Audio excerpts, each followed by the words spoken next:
What's up, everybody? Josh the Coach. I am coming at you the day after a Browns victory. It's Tuesday. The Browns played yesterday, Monday night, against the Bengals and emerged victorious.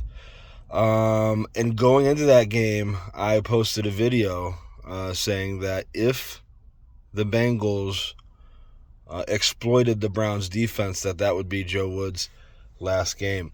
Well, stand up, Joe Woods.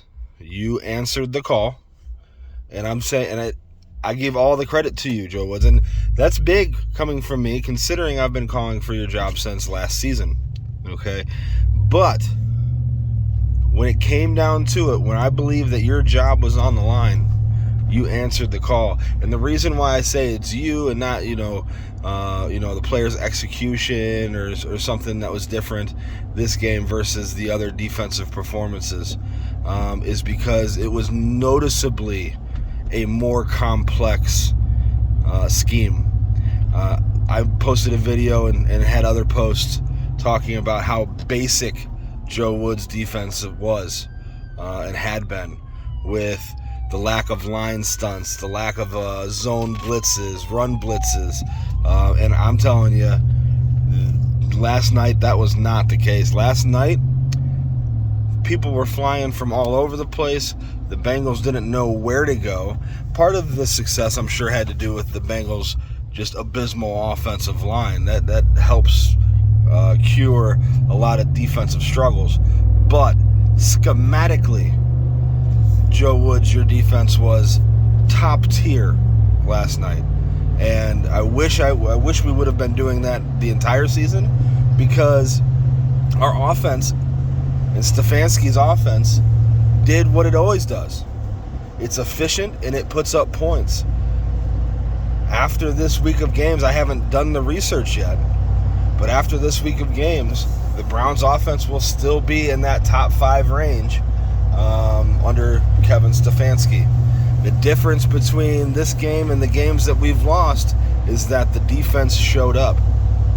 Period. End of story. I did keep track of one stat for all of you Stefanski haters out there who say that he doesn't run the ball enough or doesn't like his play calling or thinks that we pass too much. This is the Stefanski offense. What you saw last night was the Stefanski offense to the T.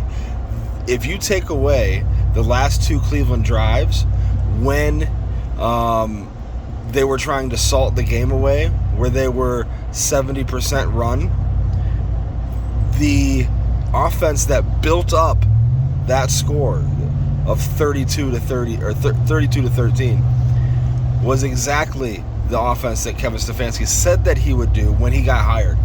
50% run, 50% pass, play action, runs look like passes look like runs. That's exactly the offense that he said he would do, and the offense that has become a top-tier offense in the league. So now that you have an accompanying defense with it, I'm sure everybody's much more pleased with the offensive performance. The passes were palatable because they were executed.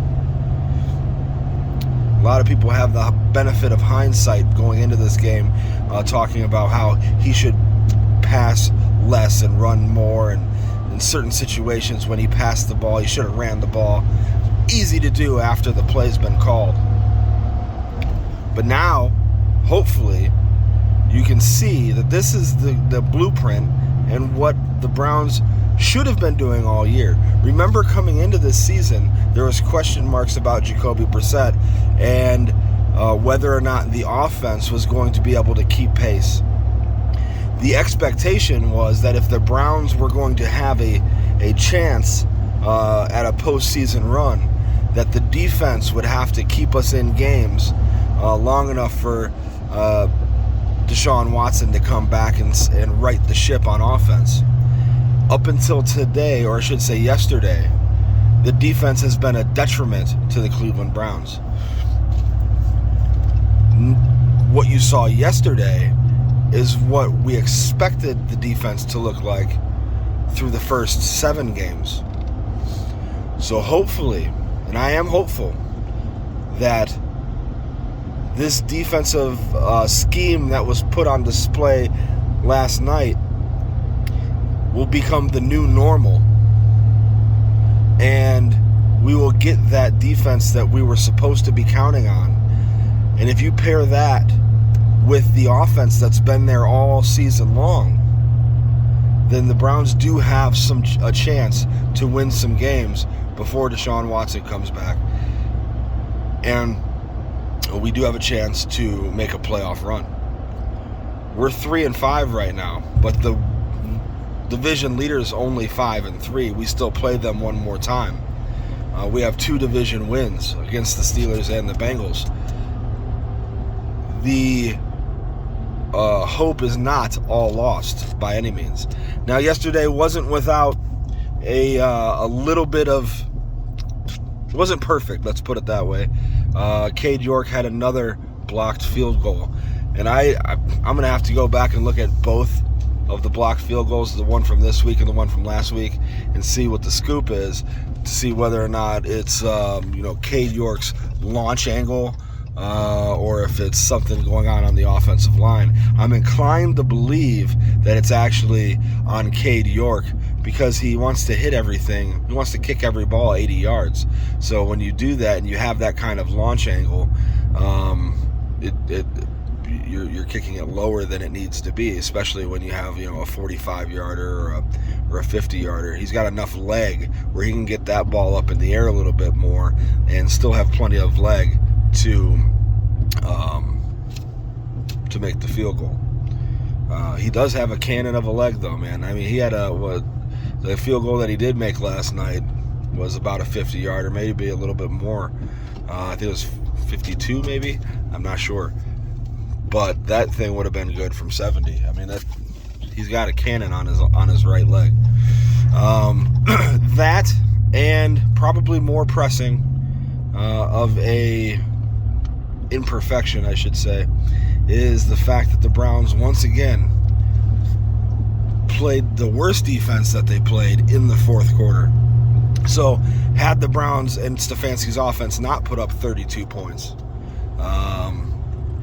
the game would have been pretty interesting towards the end of that game.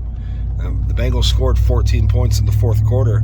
If the Browns only scored 24 points or something along those lines, that last 6 or 7 minutes would have been a little bit more stressful, that's for sure.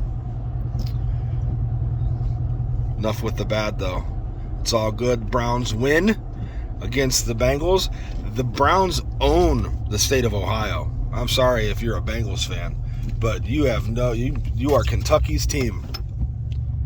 All right, you are not Ohio's team until you can find a chink in the Browns' armor. I mean, the Browns have beat the Bengals 7 consecutive times. Joe Burrow is defeated against the Browns 0-4. There is no question who Ohio's team is. Cincinnati, you might as well be Kentucky's team. That's all I got.